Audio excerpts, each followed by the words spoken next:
Hello, New York Giants fans. Welcome back to the Everything New York Giants podcast with New York Giants fangirl. My name is Adrianna, and today we're going to touch briefly on the AFC and NFC championship games yesterday. There was, of course, some heartbreak for probably most of the fan base in the United States, and then I'm going to talk about the defensive coordinator interviews that the Giants have had so far and give you a little bit of background on all of the potential coaches that they have interviewed for, and then we'll talk through that. So let's start with the AFC Championship, the Ravens versus the Chiefs. I'm pretty sure that everyone, aside from Kansas City, was rooting for the Ravens. Just really disappointing. I mean, the Ravens offense has been really incredible this year, and so has the defense.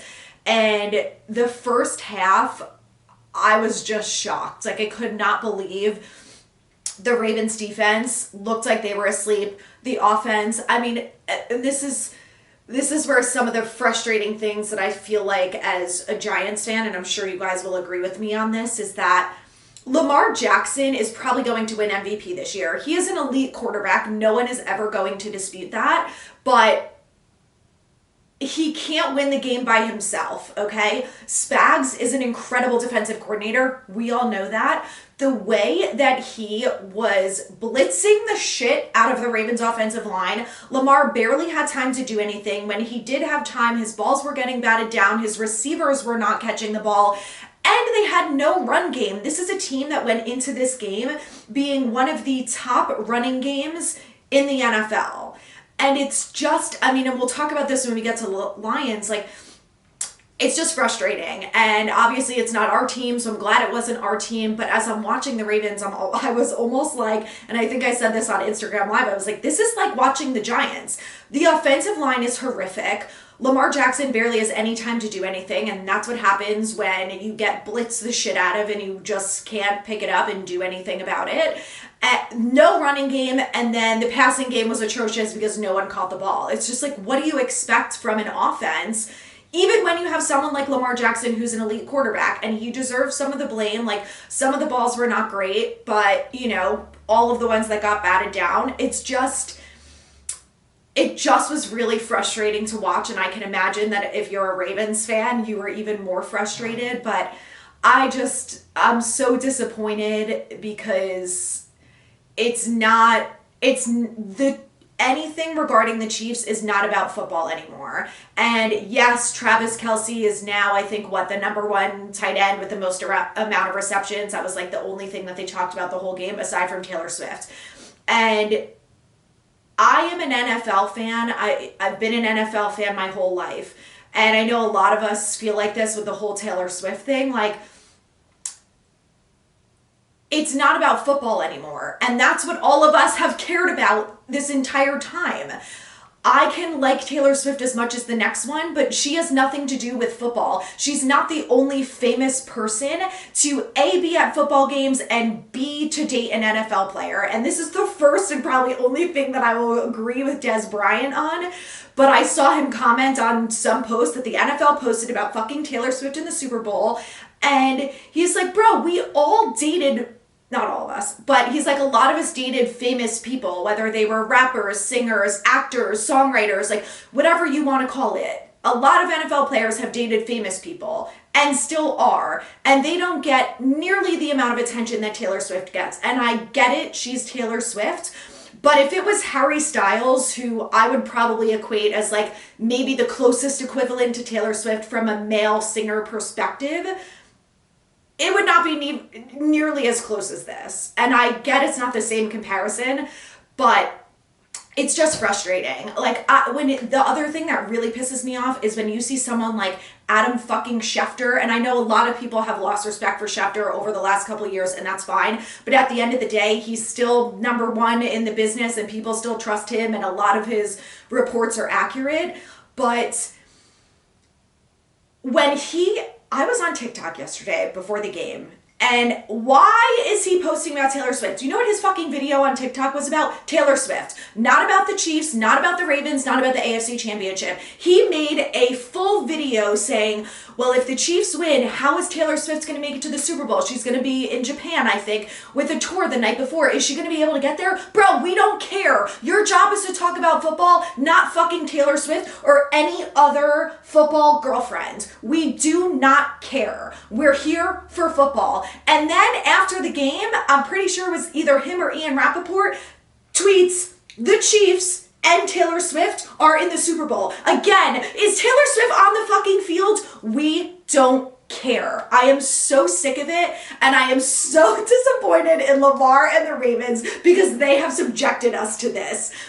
I just oh my God, literally we were all rooting for you. And I get it, shit happens. The Ravens played like shit. The refs were terrible. It's a mix of all of it. You know, the whole Zay Flowers thing, it's just the Ravens, the way they played, they deserved to lose that game, okay? That's fair. You can't turn the ball over twice and expect to win the game, along with other things, getting stupid penalties and whatever. And some of the penalties, there were absolutely missed penalties that should have been called, but at the end of the day, and I say this about the Giants too, we all know the refs are a problem. You have to outplay the refs. You cannot let it come down to the last play of the game or to the last missed call of the game, and expect to say, well, we should have won the game if it wasn't for the call. You can't do that, okay? You have to play better. It's a 60-minute game. You have to make plays. So wildly disappointing for all of us who don't like the Chiefs. And also, my husband is a Pats fan, and even he was after the game, he was like, is this why everyone hates the Pats? I get it now, this fucking sucks. I was like, where have you been? Really? Yes, we are done with the dynasty. We're sick of it. Let other teams win. And I don't want the San Francisco, I'm also over the Niners, but at this point, I need them to win because I cannot deal with an off season of the Chiefs winning. I just can't do it. Also, can we talk about the fact that the Chiefs are 100 times better since they have benched Kadarius Toney? Just saying. All right, let's talk about the Lions-Niners. Oh my God, that game. I was heartbroken. I still am devastated. I've been on TikTok today and I'm I can't even watch these videos because they make me so sad. We were all pulling for the Lions, and the way that they started, it was just electric. I was so excited for them. Epic run game like they always do.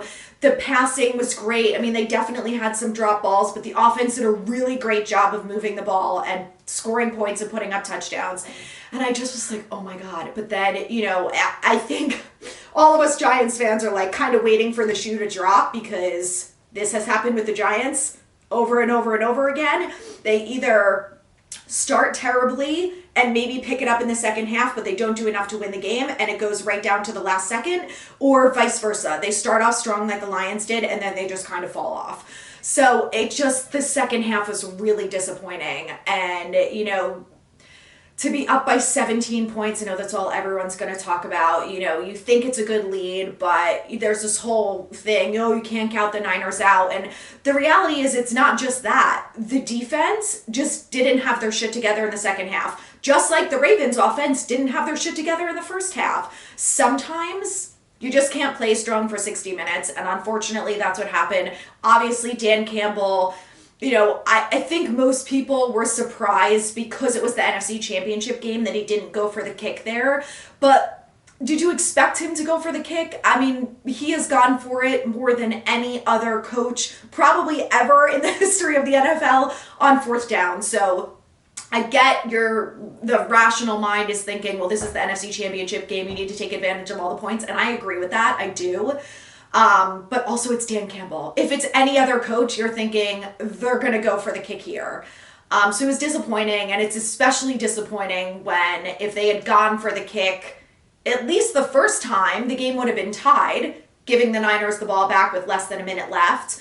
Or maybe they would have went for two there. Knowing Dan Campbell, they probably would have went for two on that last touchdown pass, and maybe they would have won. It's such a bummer. They had an incredible season, and, from someone watching from the outside who's not a Lions fan, I think what Dan Campbell has done is absolutely incredible. He deserves to win Coach of the Year. It's really disappointing the way that it ended. And I know that literally no one outside of San Francisco and Kansas City is excited for the Super Bowl, to the point where I'm like, I might not even watch it. Like, I am so disappointed in the Ravens and the Lions that I'm like, oh my God, this is going to be brutal. But it is what it is. Enough of that. Let's get into the defensive coordinators. But real quick, before I do that, I want to tell you guys about my shirts. For those of you guys know, Tommy Cutlets is going to be here next year, okay? I know this is a little late of the Tommy Linsanity craze and whatever, but Tommy's going to be here next year. He did a good job with the Giants. I think we should all still continue to support him. He's going to be a Giants quarterback for the next 2 years. He signed a 3-year deal. So anyway, but what I really want to share this is because it's a small business. They are called Motown Mode on Etsy, all one word. And this is not, they don't only make Tommy Cutlets gear. The guy's name who owns it is Craig. I've DM'd with him a bunch. He is so sweet. So let's support small business, okay? Like, if we can't get the Giants to win, let's help out in other ways, you know? So I love this shirt. I think it's awesome. I'm just always freezing in my house, so I need a jacket. But I'll put the link in the description, so if you guys want to purchase it or scope out his shop and see everything else that he has, please do. All right, on to the defensive coordinators. Speaking of the Ravens, Denard Wilson is the Ravens defensive backs coach, and he is the only potential defensive coordinator for the Giants that we know of that has gotten a second interview. So I would say most likely it looks like he's the favorite. We'll see how things go. Now, before we get into more details about him, I have a theory. And my theory is that if Mike Vrabel does not get a head coaching job, that he is going to be interviewing for the Giants defensive coordinator position. And I think we all agree that we would love that option. Personally, him and Denard Wilson are my top 2 favorites. I also think that the Giants DB coach, Jerome Henderson, is also a really great option. I just think the success that the Ravens had over the last couple of years makes me feel like Wilson and the second interview are going to have that leg up.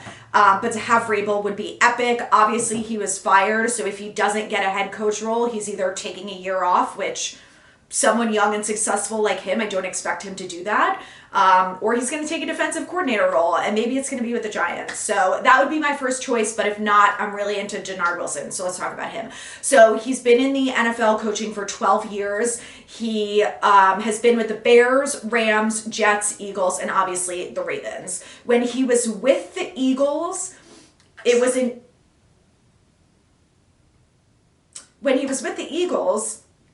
that in 2022, the year they went to the Super Bowl, that was when the Eagles had the top passing defense in the league.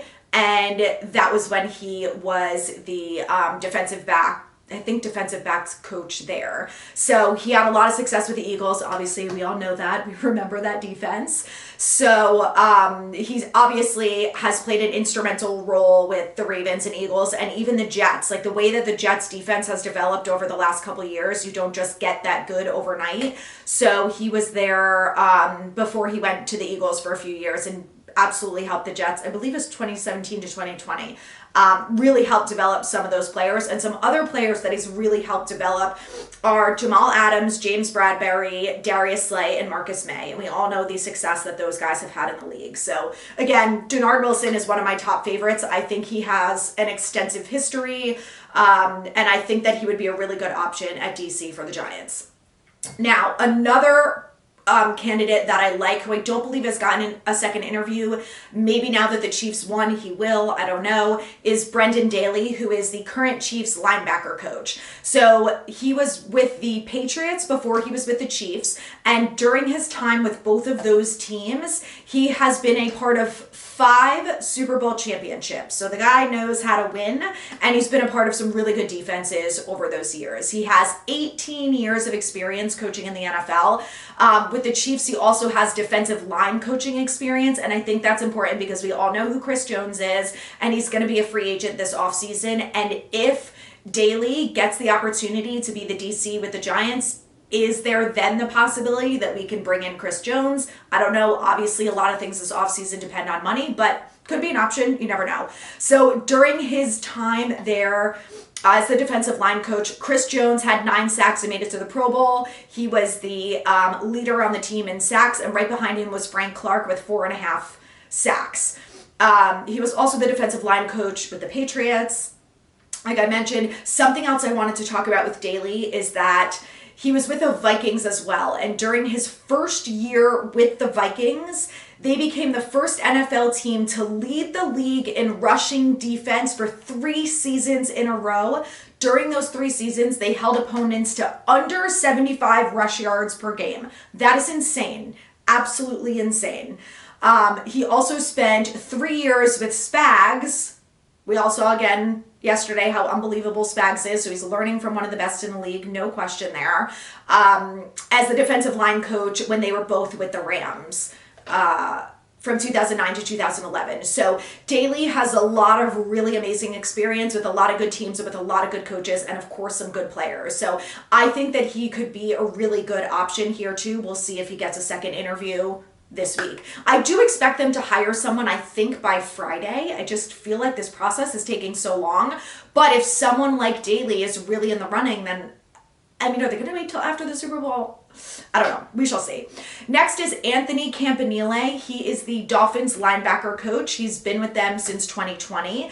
He helped Miami's run defense over the last few years.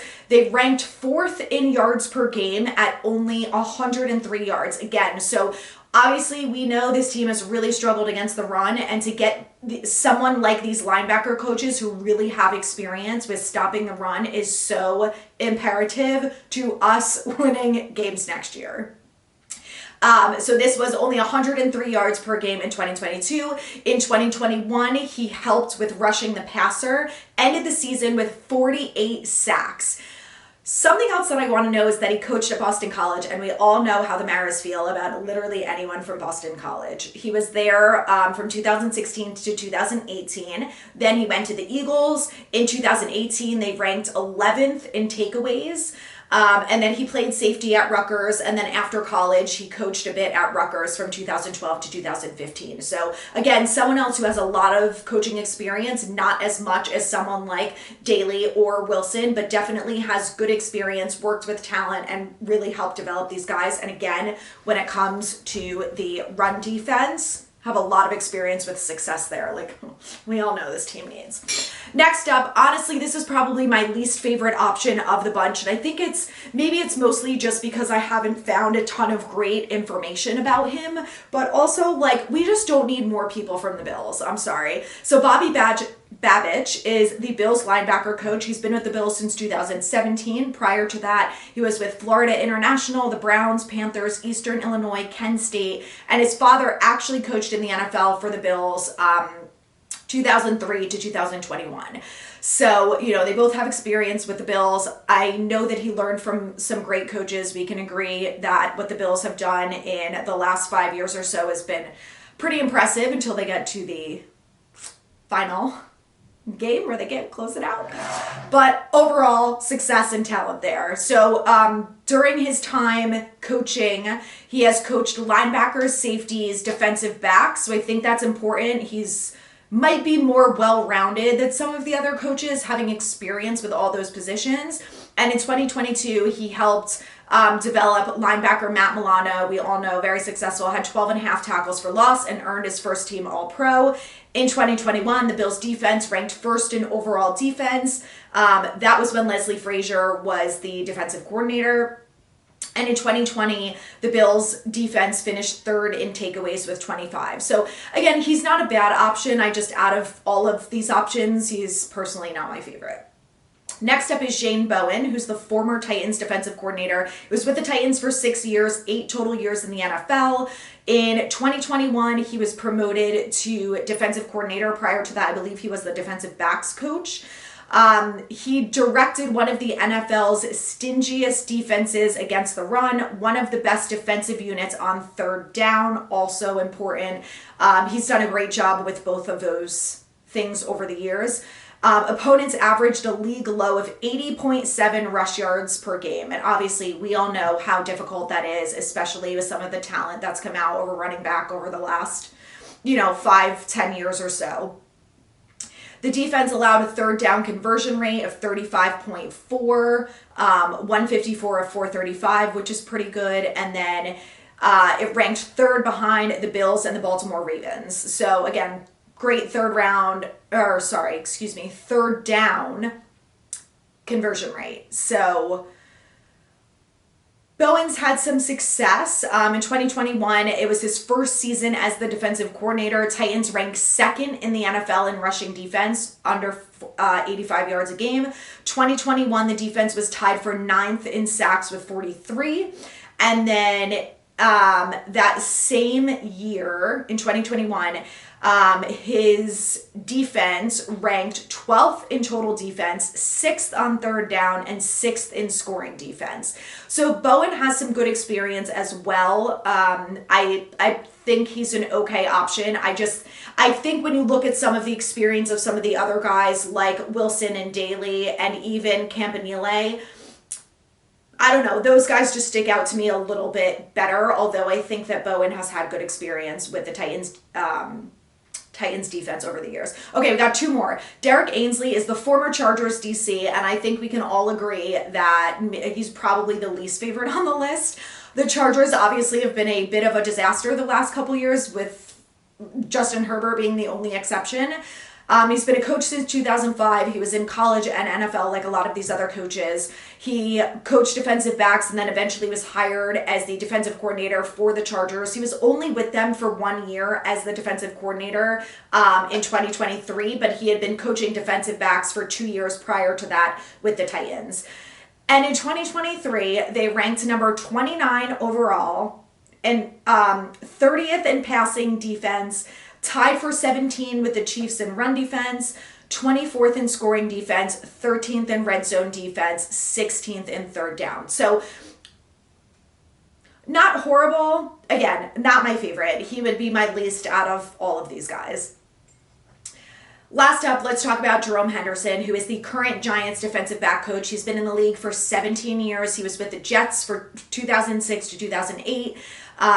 Where he was an assistant defensive back and defensive back coach, 2009 to 2011, Browns DB coach, 2012 to 2015, Cowboys DB coach, 2016 to 2019. He was a passing game coordinator / secondary coach, and then in 2020 he joined the Giants, where he's been ever since, and he's been the defensive backs coach here. So obviously he has a ton of experience with defensive back coaches. I think we all saw that in this year, especially with how Tay Banks developed so quickly. I think my hope is that if he continues to be the defensive back coach, that we will see someone like Trey Hawkins and Cordell Flott, that they will take that next step. Obviously, part of it is talent, but we all know and we have seen that a part of it as well is coaching.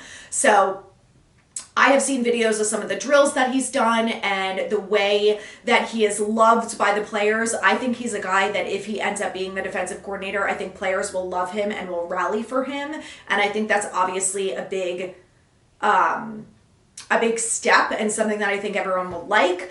But obviously our defense has not been incredible across the board, the DBs aside.